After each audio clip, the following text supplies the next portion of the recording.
History of MACV-SOG tells the stories of those who have fought valiantly to protect the liberty we hold most dear. History of MACV-SOG has preserved and honored the legendary feats of our Studies and Observations Group soldiers. History of MACV-SOG provides military history to soldiers and veterans, their families, and to the public at large. Our mission is to educate, inspire and engage our communities now and for generations to come. Please subscribe, like and share. Donate. PayPal christensen@ol.com. Venmo at MACVSOG. Military Assistance Command Vietnam Studies and Observations Group, MACV-SOG, was a highly classified, multi-service United States Special Operations Unit which conducted covert unconventional warfare operations before and during the Vietnam War. Established on 24 January 1964, it conducted strategic reconnaissance missions in the Republic of Vietnam, South Vietnam, the Democratic Republic of Vietnam, North Vietnam, Laos and Cambodia, took enemy prisoners, rescued downed pilots, conducted rescue operations to retrieve prisoners of war throughout Southeast Asia, and conducted clandestine agent team activities and psychological operations. The unit participated in most of the significant campaigns of the Vietnam War, including the Gulf of Tonkin incident which precipitated increased American involvement, Operation Steel Tiger, Operation Tiger Hound, the Tet Offensive, Operation Commando Hunt, the Cambodian Campaign, Operation Lam Son 719, and the Easter Offensive. The unit was downsized and renamed Strategic Technical Directorate Assistance Team 158 on 1 May 1972 to support the transfer of its work to the Strategic Technical Directorate of the Army of the Republic of Vietnam, part of the Vietnamization effort. My name is Marianne and I'm the hostess with the History of MACV-SOG, and today we're going to be interviewing Tony Lev. So I'll start with the first question. Growing up, did you have any people who were in the military that influenced your life? Oh yeah, absolutely. My father was in the military. He served in World War II in Korea. All of my uncles on his side had military service. My mother's brother, her only brother, was killed at Bastogne. He was in the 101st. And my grandmother was a nurse in World War I, where she met my grandfather. So a lot of military, I come from a martial background, so it's a lot of that history. And growing up, my mother really loved her brother who was killed, and so a lot of stories about him when I was growing up. So I'd say his influence, or him being airborne and that kind of thing, was the biggest influence on me militarily. And as a child, did you have any desire to join the military? Well, hell no. No, not at all. As a matter of fact,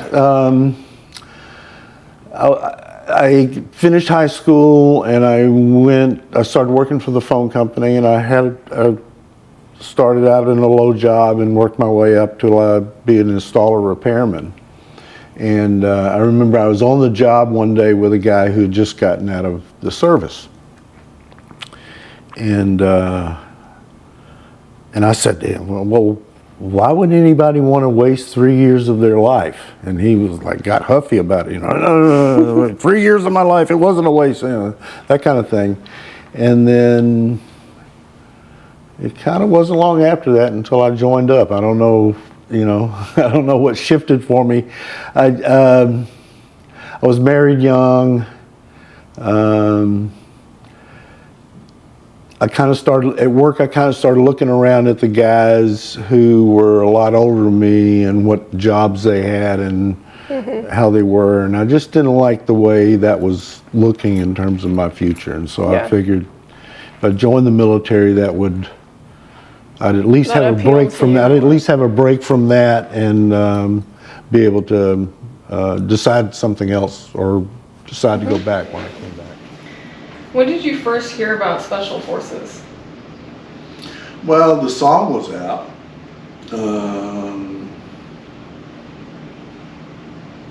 It was just kind of, at the time it was kind of popular, but I didn't think about going in Special Forces when I went in the Army. To me, it was like I volunteered. Since I worked for the phone company, they kept wanting to put me into communications, which I had plenty of that in the phone company. I wanted to go to Vietnam, and so I think I joined infantry unassigned or something. I don't remember exactly what there was no real contract with the recruiter.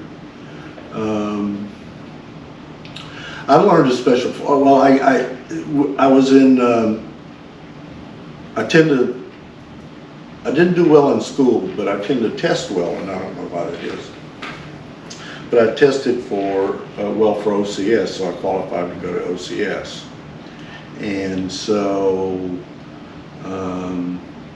Fort Jackson had all of the advanced infantry training for OCS. And so I went to Fort Jackson after basic.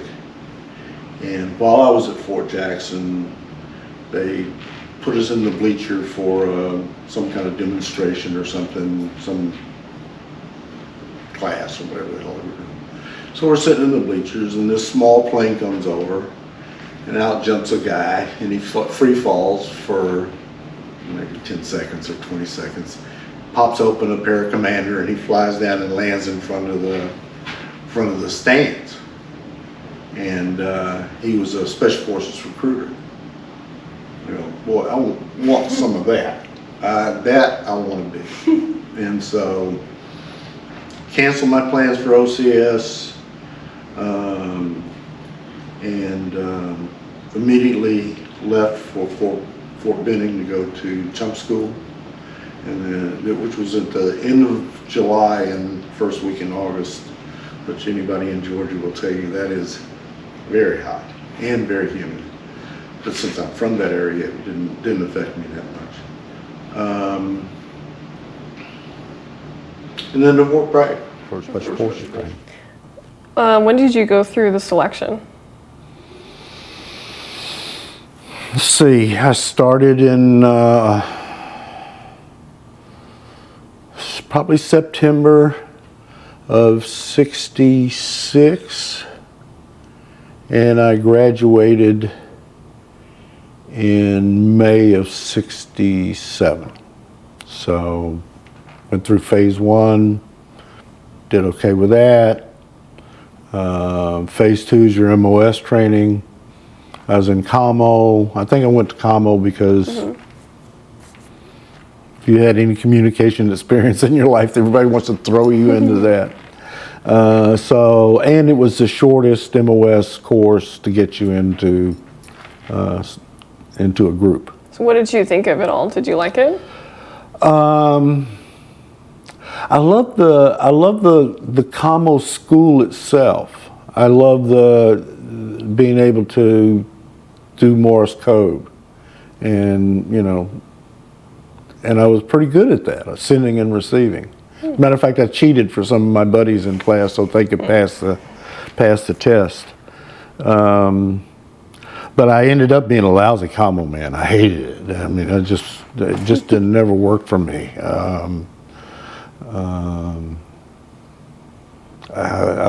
You always carry the heaviest load. You jump, if you're going on a training exercise, you jump in sometime at midnight, and you walk till 2 or 3 o'clock in the morning, and then find a place to stay, and then everybody jumps in their sleeping bags, and then you're throwing antennas over trees and encrypting messages and stuff like that. So you always carried the heaviest load. So I hated being a COMO man. I hated it. And then I went through phase 3, which was very tough. It was very tough for me. I remember there was one time, I think if I'm not mistaken, it's 4 weeks long or 3 weeks long. I don't remember exactly how long it was, but it was cold and wet, and raids and ambushes, and people chasing you, and escape and evasion, and wow. a lot of stuff, and a lot of physical stuff, and you're exhausted, and you're tired, and you're wet, and you're cold, and miserable. And then I was like, I was thinking, man, I don't think I can make it another week. I just don't think I can do it. You know, I just don't have it. I don't have anything left. And then the sun came out, and they gave us a day off. I don't know why. Maybe they suspected we were at our wits' end. Gave us a day off, so we all sat around. You know, we dried out our equipment, and we laid out in the sun and relaxed and didn't do anything. And then it was a breeze from there on for me, anyway. So then I went from there to 7th Group. Fort Bragg was completely bare of personnel. Everybody was in Vietnam. And so there was no, if you're on an A team, it was always missing someone.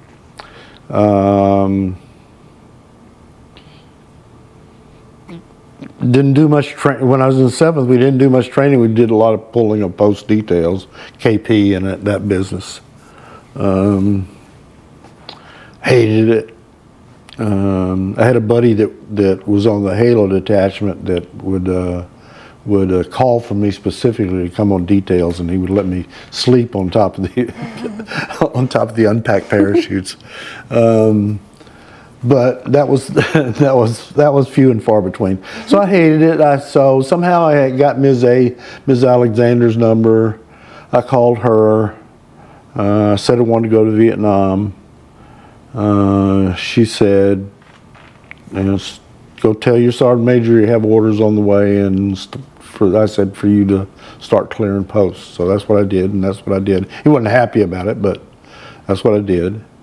I think there was some kind of class that I had to go to where they taught us some rudimentary Vietnamese and stuff like that. But I think that was pretty much it before I left. Mm-hmm. And I left for Vietnam in November of 1967. That's when I arrived, early November 1967. Did you know about MACV-SOG while you were still in the States? No, I had no clue. I was a PFC, I think, at the time. I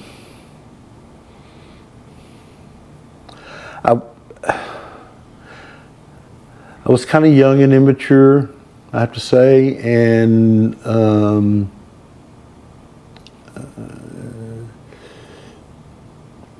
wasn't in with the in crowd, mm-hmm. And so I didn't know. I was an old boy from Georgia. I didn't know, like, oh, it's the big city. Mm-hmm. Take a picture of me over here next to the sweet potatoes. Yeah. So I wasn't included in bar rights and that kind of stuff. Yeah. So I wasn't on the in crowd, and I didn't hear anything about SOG when I was in the States. You were stationed as a radio operator in the headquarters in, if I'm saying this right, Nha Trang, Vietnam. Right. How was the duty? It was posh duty. I mean, we had 3 radio operators. You were on for 12 hours, and then you were off for 24. So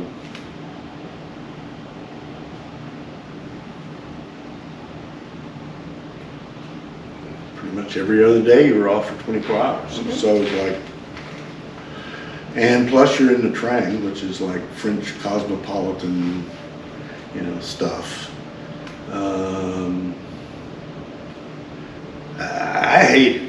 I just didn't. I didn't like it there. We had a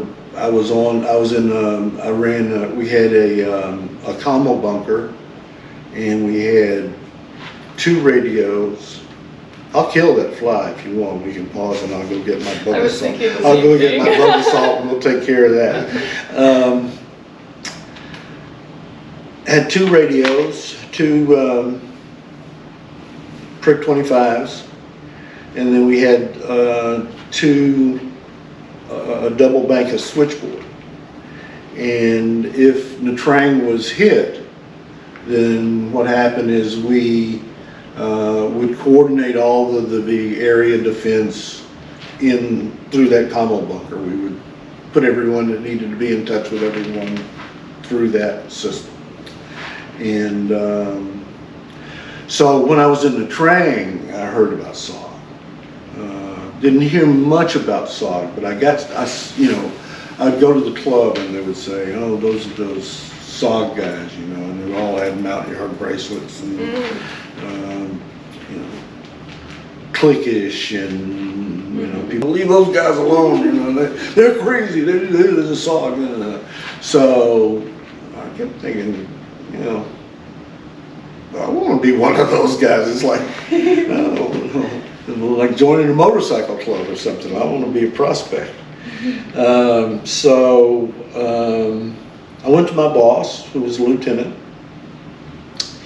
and this was a couple of months after I'd been there. And I said to him, I don't like it here. I want to get out of here. I want to be in the fight. I want to go to MACV-SOG. And he goes, are you sure about that? And I go, yeah, sure about that. He said, well, you'll find yourself a replacement. You get a replacement radio operator for you. I'll be happy to sign it for you. Send it off. Well, I was a PFC and I couldn't figure out how the hell am I going to find, you know, I don't know anybody. I'm not in with anybody. I don't know anybody in personnel. How do I work that? So I was noticing one day I was on shift during the day, and the radios didn't come on until 6 in the evening. And so all it was working the switchboard. So I thought, well, there's only about 7 calls comes in during the day. So if we took this switchboard and we bridged it over to the admin office, the clerk could answer those 7 calls. And then you wouldn't need a daytime radio operator. So that's what we did, and so we didn't need that radio operator, and so off to SOG was off. And you wanted to get into a combat unit. Yeah. How'd that happen? Well, I didn't want to be in the train around a bunch of people who really liked that they were there and had this cushy duty, and, you know, their biggest complaint is some Vietnamese walked across American Beach today and it made them angry. I just couldn't see myself. I couldn't see myself as a radio operator on an A-team. But I could see myself in SOG. And so that's what I wanted to do. And it just didn't seem right to be in Vietnam and somehow not be in the fight. And I just couldn't, I couldn't reconcile that. So that's why I wanted to go to SOG, combat unit. You were assigned to FOB2 in Kontum in the Central Highlands of South Vietnam and placed on Team Iowa. What did you think of the team? Let me go back to your previous question. I wanted to be in combat, but I had no freaking clue what I was getting in for. You know, I just had no clue of what that was all about. It was more of a fantasy kind of thing than it was, oh, I'm going to get in this, and, you know, I don't know. And so I got on Team Iowa. There was the 1-0 was Staff Sergeant Van Hall. He was getting ready to rotate back to the States. And I think he was getting out of the Army as well. They put me on with a guy, the 1-1 was a guy named Don Davidson. I don't know his backstory, but I think he was a Mike Force guy or a Delta Force guy, maybe. I don't know. I know he had combat experience. And then it was a mixed team of Vietnamese and Montagnards.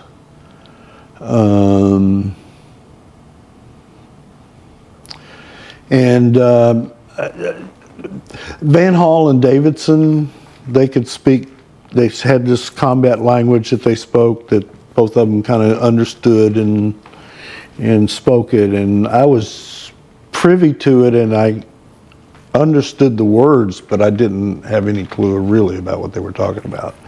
I just didn't want to screw up. That was my only thing. I don't want to screw up. Maybe get somebody killed, or don't want to. I just want to do the right thing. I just don't want to mess anything up. Yep. And after being assigned on RT Iowa and learning about SOG missions, did you have any second thoughts? After the first one, no. We went in, we were supposed to plant a mine. I used to say Ho Chi Minh Trail, but I think it wasn't the Ho Chi Minh Trail. I think it was an offshoot from the Ho Chi Minh Trail. We were supposed to plant an anti-tank mine. We went in, it was in Laos. We went in with a heavy team. I think 12 guys, including me. And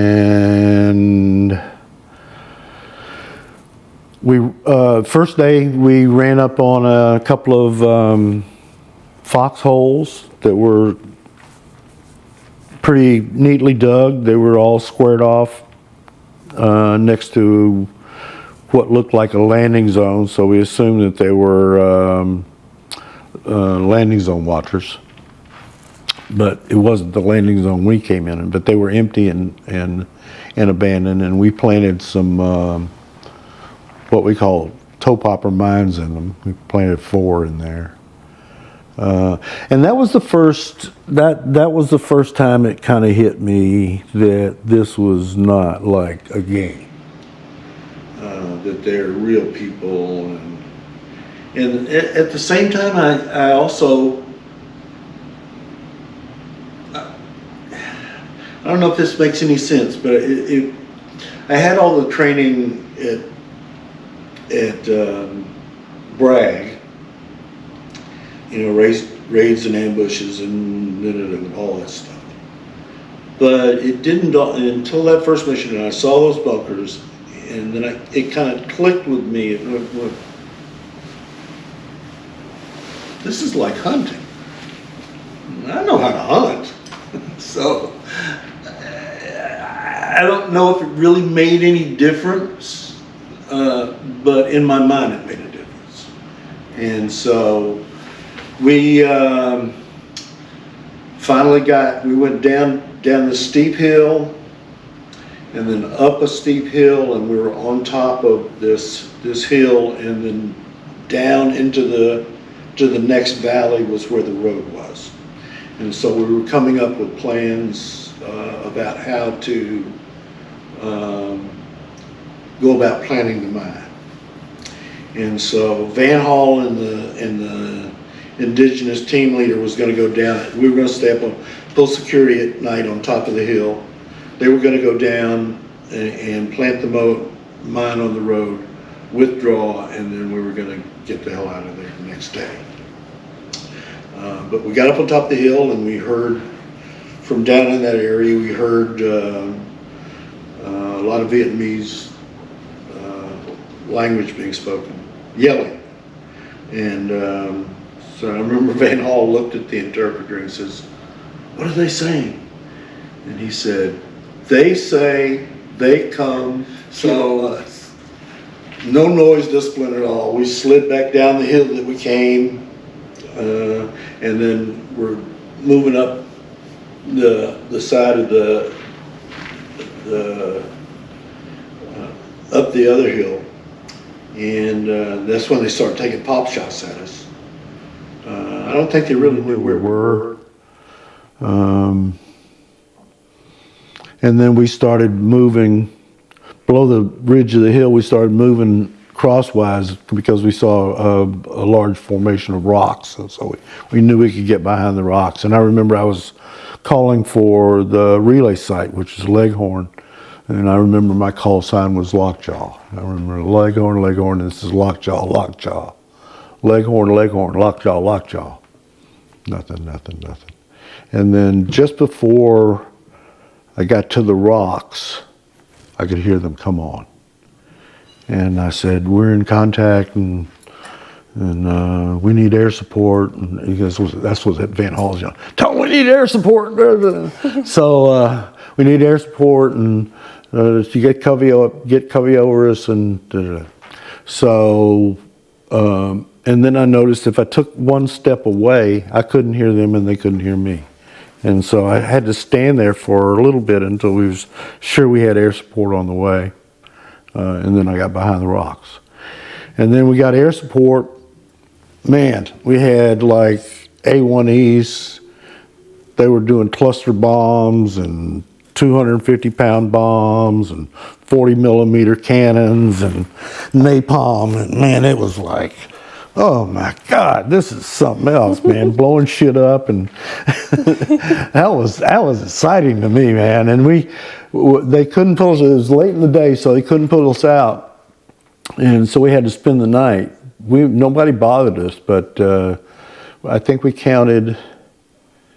It wasn't me. I don't think I counted them, but I think Davidson counted 52 secondary explosions throughout the night. And then they came in and they prepped an LZ for us, but it was a string LZ, so they pulled us out on strings, I think in 2 passes. I think I was on the last pass with Van Hall and Davidson and 2 other team members. Can you talk a little bit more about what an RT Iowa was comprised of?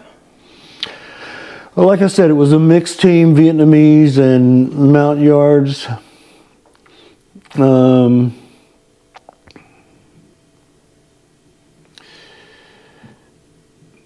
They were an experienced team.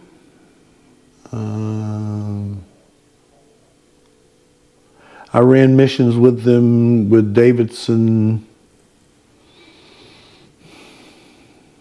Trying to think how many missions. 4 or 5, maybe 6 missions with him. Davidson and I ran, and then he went to fly covey, and then I took over as the 1-0. But I never ran a mission with Iowa as 1-0 through a comedy of errors. But what tribe were your Montagnards, if I'm saying that right? I have no idea. I don't know. The thing is to me,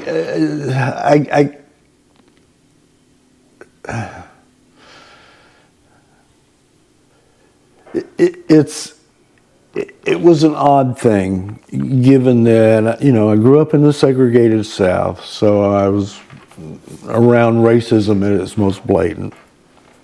Participated in it, by the way. And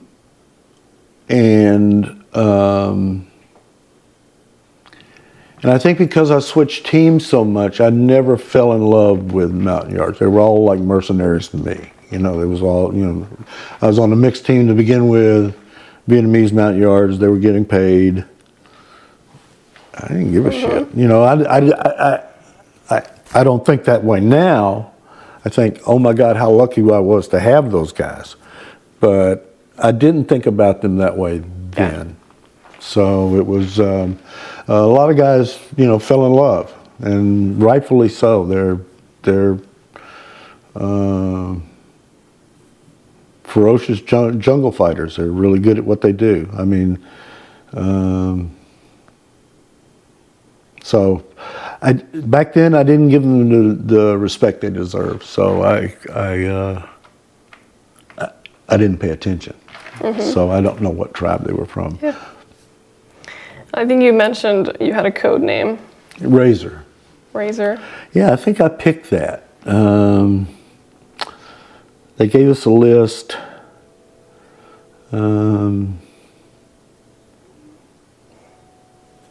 That was the only one I really liked, and the only choice I really liked.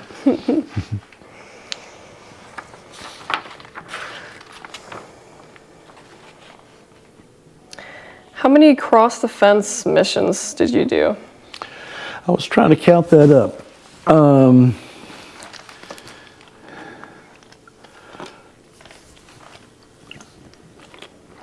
was thinking around 15. I did a number of what they call locals, and then we did one local down in Longton. I don't remember where, but I remember it was a rubber plantation, and I hated that. That was weird, but somewhere around 13 to 15 missions. How was your I first forget the dry holes, the ones that nothing happened. I just can't remember them for the sake of me.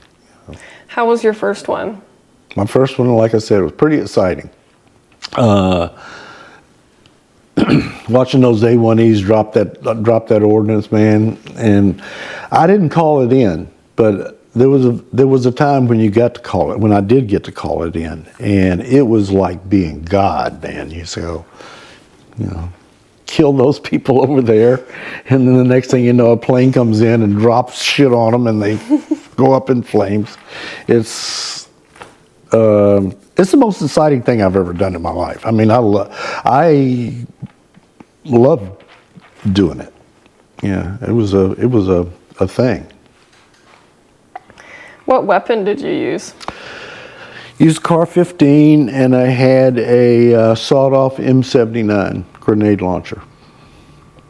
Were the two weapons I used, and I had a field knife, a K-bar I got from a Marine. How was your uniform situated? I wore sterile fatigues. I didn't wear tiger stripes or any of that business. Sterile green fatigues. I ate indigenous food. The little rice packs, you just put water in them and make rice and throw something in there with it. When I first started, I used to carry about 22 magazines, and then I think I whittled it down to about 10 eventually when I stopped, when I was at CCS. 3 canteens. I used to have a canteen cover full of grenades for the M79. I think I carried in the chamber, I carried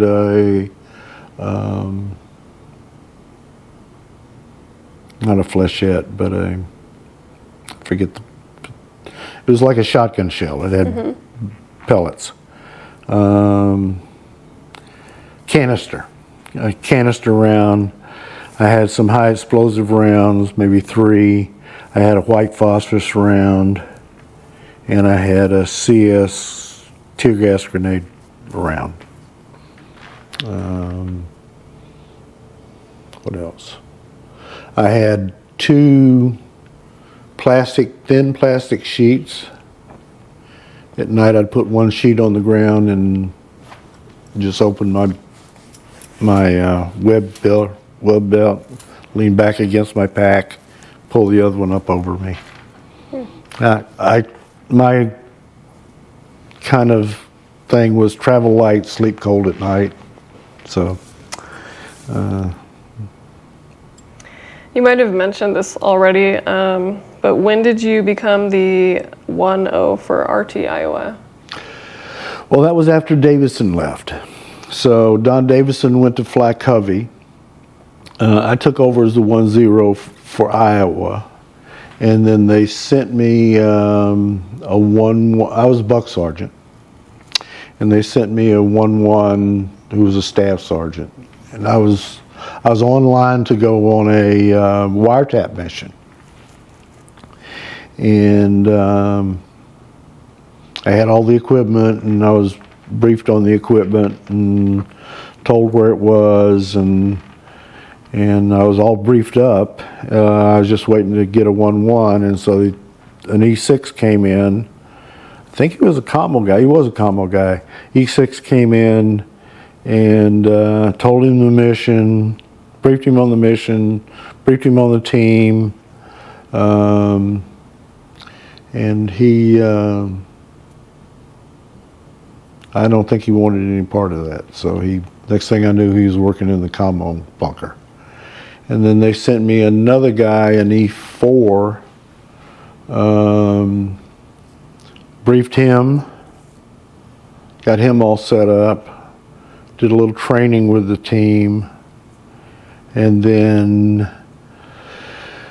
I taught him how to make, I used to like to take grenades with time fuses, like 15 seconds and 10 seconds. So if we're running, I'd pop one and drop one, pop one and drop one. And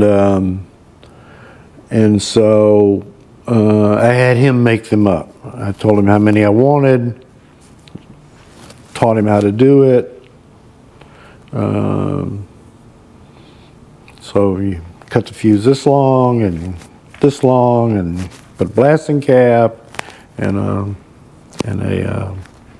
fuse igniter on the other end.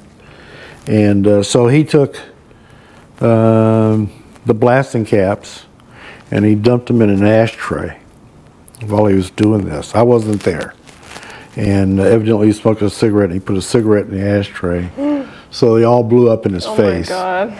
So his face is all a freaking mess. So he pulled him off my team.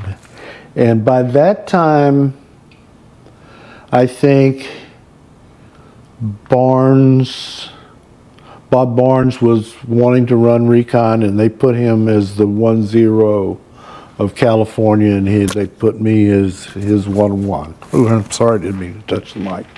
Yeah, they made me his 1-1. And I was happy to be that.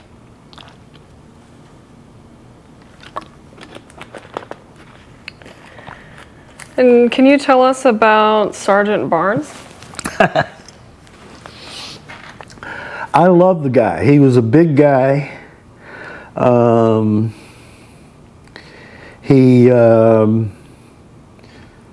rumor was that he played center for the Boston Patriots at one time, but I don't think that was the case. I think that he might have been on a practice squad or something like that, but he was a big guy. But that gives you some idea about how big he was. Big guy. Yeah. Was he the largest SOG operator? As far as I know, he was. I don't think there was anybody bigger than him that ever ran a recon mission. I mean, it really wasn't fair. I mean, it wasn't fair to the team, because I used to joke with him about cutting him up in man-portable loads, and you know, I'm going to take your Rolex and leave you, or either I'm going to cut you up in man-portable loads. But if he had gotten hit and hurt, I wouldn't have left him. But you know, it wouldn't have been good. Wouldn't have been good. So, but I love the guy. He was smart. He was irreverent to officers. He was into food too. He was like a big foodie. He would take me downtown and feed me all these like Vietnamese meals of shit I would have never known to look for. Well, he was a big guy, right? He was a big guy, but I mean, it was not like he was, you know, chowing down. It was like he was enjoying this meal because of its, you know, it's the way it looks and tastes and those kinds of things. So it wasn't like he was sucking up soup. He knew what the hell he was doing when it came to Vietnamese food. So we had Team California. Team California was a great team, all mountain yards. They'd been around for a long time. They were known as a good team. I think the guy I remember that had Team California before Barnes was, I think his name was Bettis, and he was heavy duty guy, and not a heavy guy, but I mean he was a heavy duty SOG guy, and the team was always trained up They knew what to do in a pinch, and so Team California, the yard team itself, sands the Americans. And that's not to take away from any of the Americans. I mean, Joe Walker was a hell of a 1-0. Barnes was a hell of a 1-0. And I think Joe Wolkoff took it over after Walker. But all, good 1-0s. California itself was a good team. And so I was happy to be on that team and happy to be with Barnes. And we trained up.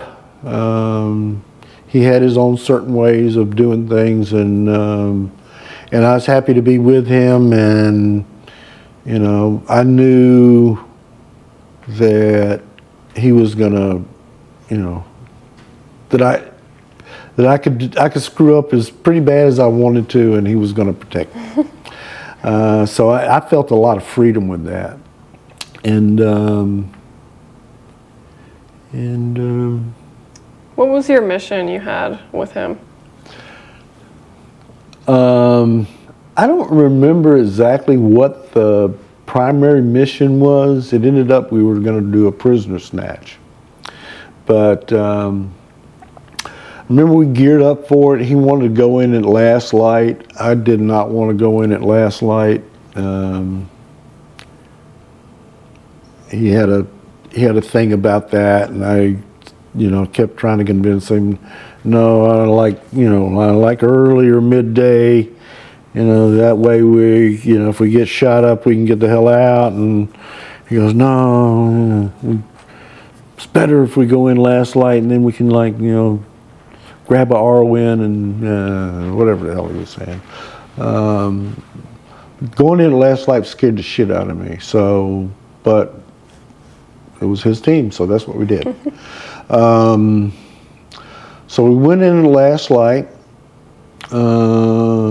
just he and I in 4 yards. We made a recon around the landing zone, and we saw some area that had been, some grassy area that had been pushed down.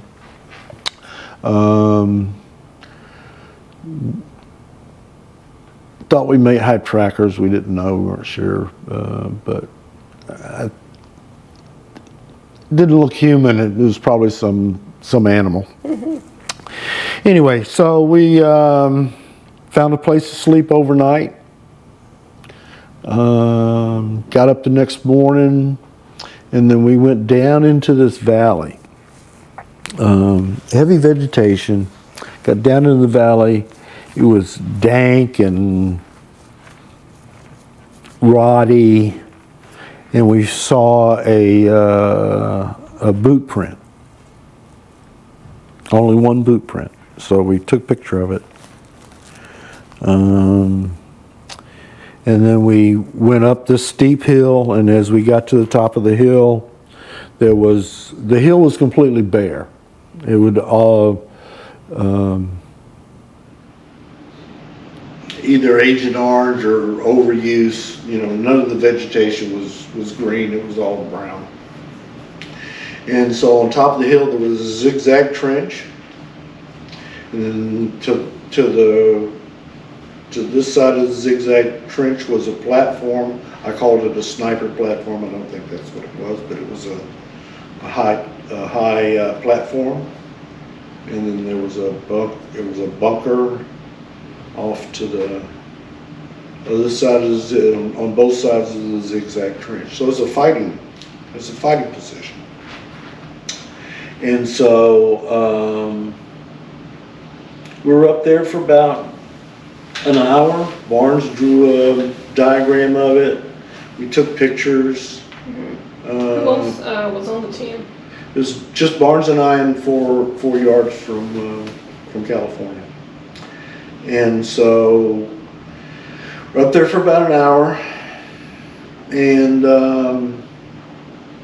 so then we decided to leave, and so we were going down this small incline, which I was surprised about that, because it was steep going up, and then it just kind of like leveled out, and very, very level slope.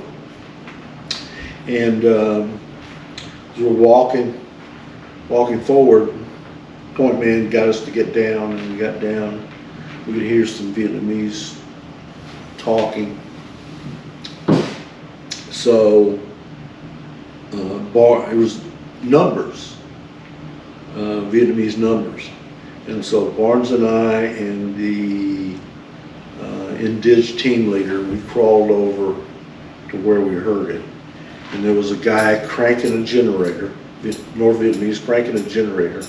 And then there was a radio about, like that. And radio operator speaking into a microphone, speaking Vietnamese numbers into a microphone. So Barnes pulled us back, went back up on top of the hill, and he said, we're gonna catch that son of a bitch. And so he says, do you realize if we catch a radio operator, they know everything. So shit like that. We'll get a week in Taiwan, $250. And I had not even been thinking about anything like that at all. So, boy, he was animated. He was excited about catching that radio operator. So we were up on back up on top of the hill where the fighting position was, and then I called back for air support. I told him we're going to try to catch a prisoner. It was a coat, I think, dime. We're going to grab a dime. And they said, no, don't do anything. We have a team in trouble. We'll let you know when you're good to go. So while we were waiting, we just set that hill up. So Barnes put up claymores. So the plan was me and Barnes and the team leader were going to go down there, and we were going to kill the juicer and overwhelm the radio operator, and then bring him back up on top of the hill, and then fight him off until we could get out. So we set it up, and then we got the word, go ahead. The air assets are on the way. That's what I heard. So we crawled back down there, and by the time we got there, they were gone. Oh. They weren't there. Back up, and we start to move in a different direction. And then I looked down that little sloping valley, and off to the right I saw this like poncho hooch, little smoky fire up in a Vietnamese next to the hooch, standing next to the hooch, and his arm and his weapon was up against the tree. AK-47 was up against the tree. So I pointed at him, and Barnes looked at him, and then as Barnes was looking at him, I was looking down here, and I could see more hooches, about 40 of them. Wow. So finally, this guy got wise to us, and he looked, and his eyes got wide, and he started sneaking toward his gun, and we let go on him. And as soon as I let go on him, we opened up everything, spraying down in the valley. All of us on line, 6 of us, spraying down in the valley, throwing grenades. And then we started taking some fire. And Barnes told us to retreat up on top of the hill, so we moved back up on top of the hill. And he took the radio from me. He said he wanted to call in the airstrikes. He took the radio from me, he did some talk, and then he throws the radio back at me, and he said, there's no air support coming. They're at Pleiku refueling. So we knew we had to hold them off, and so we were on top of the hill. They started doing some small probing. We held fire as long as we could, did some small probing, and then we opened fire on them. Then there came a wave. Claymores on the wave. That set them to hollering. And then yards were kicking ass from the bunkers. I remember I kept throwing them some of my magazines. And then, okay, so another wave, we repelled 2 waves, and then by that time we were all running out of ammo and we couldn't do anything. Claymores were gone. Almost all the grenades were gone. And so I called to the covey. I said, you know, we can't, we got to get air assets here or we're gone. We're goners. This is it. We can't take another wave. And so he said, well, I have 6 white phosphorus rockets. I can give you 4. He said, where do you want them? So we said, down in that valley. So he does a roll and he comes back over our heads, dives down into the valley, and then he pulls up and the rockets fire and they just go off, way off into the distance. So, so he dives down. So he missed. He missed. He had a hang fire. And so he said, I had a hang fire. He said, he said, I only have 2 more rockets I can give you. I said, put them right there in the valley. He came in, did another roll, went into the valley. Man, those things went off, and they were like screaming and hollering down there, man. They were like going nuts. And then after that, we got probed a little bit, but no waves. And then we got air assets on board. And then we worked the air assets for about an hour, I think. And pull us out on strings. Barnes was a big guy, so, and I don't think he'd ever been out on a string. So he looked at me, and so the way I always did it is the way you're supposed to do it. It was 2 leg straps, and then there was a waist strap. And so you take the leg straps and your waist strap, and you step into it like a pair of pants, and you pull it up, and you cinch the waist strap. Is that the McGuire rig? McGuire rig, I think, is just a single loop with a handhold. I think that was the original. I think these were Stabo rigs, I think they call them. I'm not sure what they call them. We call them all McGuire rigs. Because it was all based on the same notion of getting you out on strings. So, so Barnes was watching that. So what I did is, instead of doing it the way you'd normally do it, is I throw the waist loop over my head and cinch it on top of my web gear. And then I take the leg loops and I step into them like this. And then I feel like I'm more safe in that kind of rig. So Barnes is watching that, and so he does the same thing. He drops the waist loop over it and he cinches it up, and then he gets one leg through the one loop, but the other is caught right in the heel. And he couldn't get it one way, he couldn't get it the other way. So he's like this. And so here I am, I'm like shoving on his leg, trying to get that thing over. And I can hear the aircraft commander going, finally got it on him. And then they pulled us out. They drug us through the jungle a little bit. We got a little cut up on that, but it wasn't bad. I don't remember what camp they brought us back to, but when they brought us back, they had a little circle of the yards that were in that camp to catch us, because you're swinging around underneath the helicopter. And so, like, it was, Barnes was knocking them. He was bowling them down, man. He was like knocking them all around. It took a while to get us stopped, but that was, yeah, and that was a good mission. I enjoyed that mission. It was scary as shit. I was thinking, you sons of bitches will never kill me after that one. It was like, that was a good mission. Yeah, I bet you're glad he didn't miss the second time. Did you continue doing missions? I did.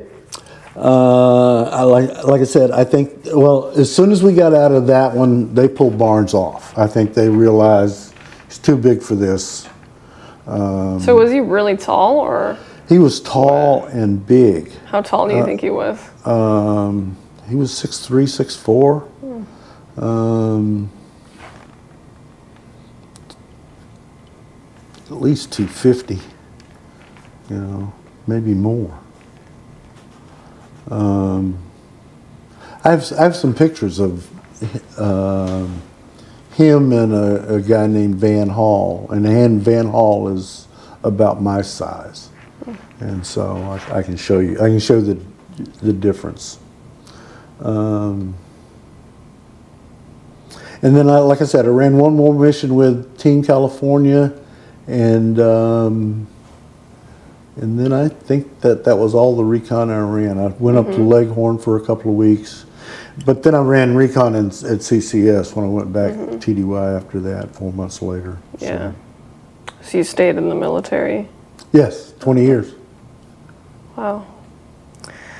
And when you retired, what was your rank? Master Sergeant, E8. What was your post-military like? Yeah. When I left Special Forces in the early 70s, I started working in the Army's Equal Opportunity Program. I could write affirmative action plans in my sleep. And then in 1981, the Army had a management consultant school that was only open to officers at the time. And in 1981, they had the first mixed NCO officer class. It was management consulting, about a 4-month immersion kind of training. So I did that and got into the whole notion of large systems, large organization systems, cultural change. And so I retired in '86. I got involved with a retail business in Miami, a stained glass art business, art glass business. Oh. Well, it was, I'd never made a lot of money at it, but it made me think of how to run a business. I call it my MBA practicum. And then I left Miami and came to California and started working at Lockheed. And I did some really good work at Lockheed. So large system organizational change. I was working for Missile Systems Division, who made the Trident missile for the Navy. That contract was completed back in 1920, but this was in the late 90s at the time. No, sorry, this was about 90. This is in the early 90s when I worked there. So the year 2020, that contract was up. And so Missile Systems had to decide either they were just going to stop doing manufacturing and just do maintenance on the fleet, on the missiles in the fleet, or we're going to look for new customers, new business, new products. And they did that. And so I was the right place at the right time in my kind of business. Loved doing it, enjoyed it immensely.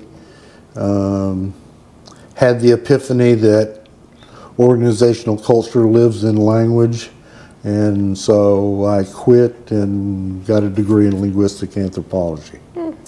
And then so I did that kind of stuff in nonprofits for a while, but I hate nonprofits.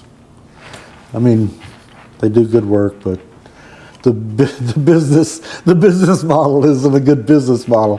So plus PTSD kept showing up. In sometimes in confrontational things, I would lose it, and so my wife said I had to. It was her business. I was working there for the nonprofits, and so she said, "I love you, but." I said, well, what am I going to do? He says, your job will now be Bowflex. We're going to buy Bowflex, and that's going to be your job. Well, I did that for a while. Then my job became golf, so I played a lot of golf. So I'm completely retired. Got fired from my last job. What year did you first attend the Special Operations Association reunion? SOR. 1999 was the first one I went to. See, I left Special Forces in 72-ish or 73, and it was still classified at the time. So when I left, I knew it was never going to be declassified, so I kind of forgot about it, in a way.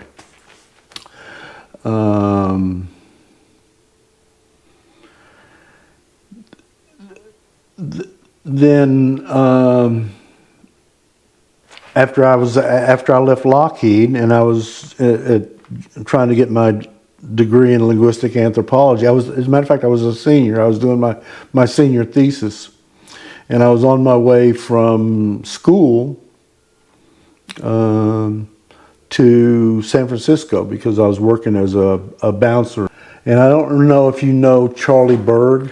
Charlie Berg, he used to be the treasurer for SOAR. Mm-hmm. And I think he lived in Rohnert Park.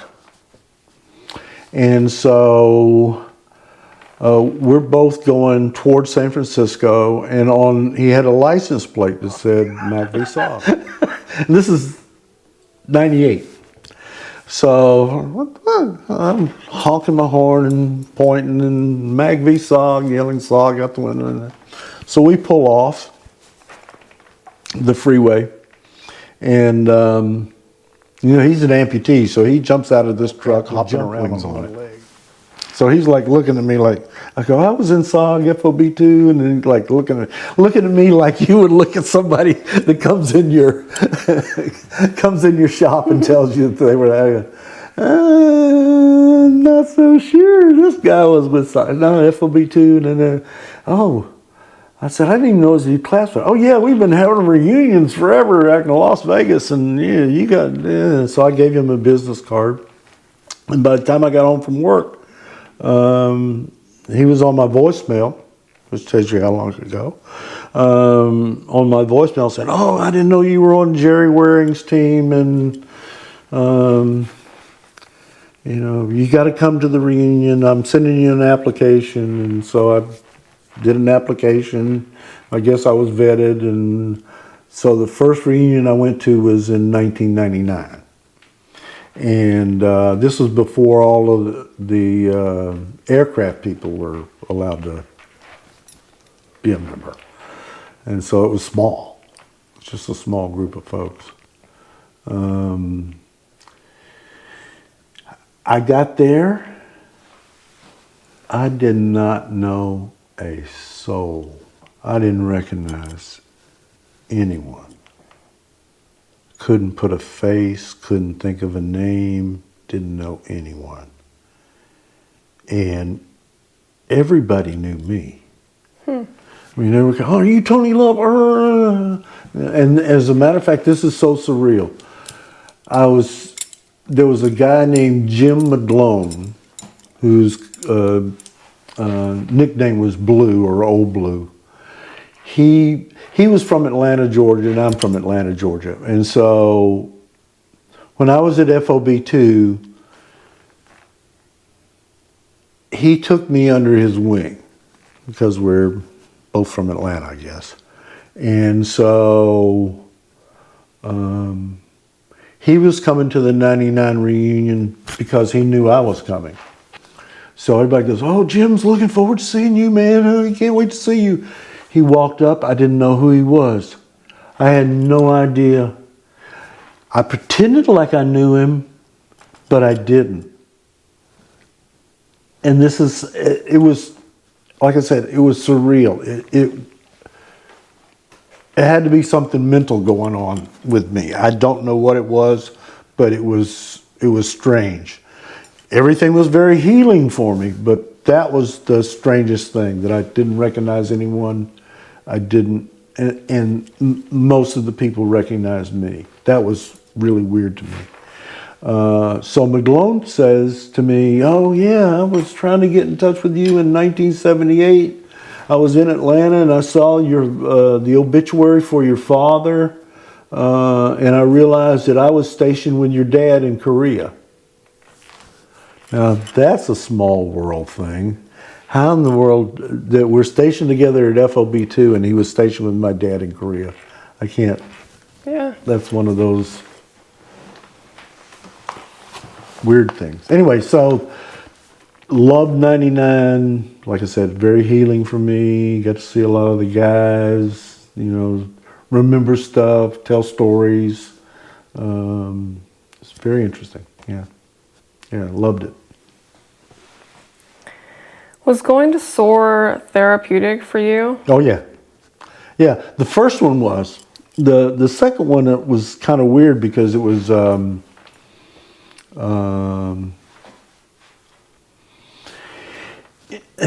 the conference area, there were petitions around the main area. They had the vendors. This was like very small. It wasn't much bigger than this room, than my house here. And they had petitions going around the outside with booths. So if you were with a group of guys, you would be up in a booth and you would just be sitting and talking and not around the vendors and the other stuff that was going on in the main hall. And the next year I came in, some reason they had pulled those out, and I don't know why, but that was freaking me out. And so I spent a lot of time in my room after that. Again, something mental going on. Yeah. So I decided I wasn't going to go back, but I did go back in 2019. Yeah. Tony, thank you so much for sharing your story and for your service. Thank you very much. It was my pleasure. And this concludes the interview with Tony Lev. All right. So this is me getting an air medal from Hettinger, I think his name is, Colonel Hettinger. These two are post-mission pictures from, I think that's the one where we defeated an ambush and got away by the skin of our teeth. This one, not real proud of, but it's me with a pistol in my hand at the club at FOB2. I'm pretty snockered. Firearms and alcohol, not good, not good together. And I think this is me sitting on my bunk at FOB2. This is a team picture at Long Ton of the Snakeback 1 group. My Bronze Star, Presidential Unit Citation. I think that was taken in Okinawa, the group. They send a photographer around and make you take your picture. I think that was part of that. That was Sergeant Major of the Army Conference. I think that was during the time of President Reagan, because the Secretary of the Army March was there. Army Chief of Staff was there. That's my coat. Rest of them are Sergeant Majors, Major Command Sergeant Majors. My jump picture. And I recently found this, my Master Blaster certificate. I'm going to put that in a frame and put that up there too. And there's your pontoon. Yeah, this is the latest book that's out. This is Hardy's book here. Did Joe send the book for you? Oh yeah, he sent me a book. As a matter of fact, that's the book I kept. I ordered a bunch and signed them up and passed them out.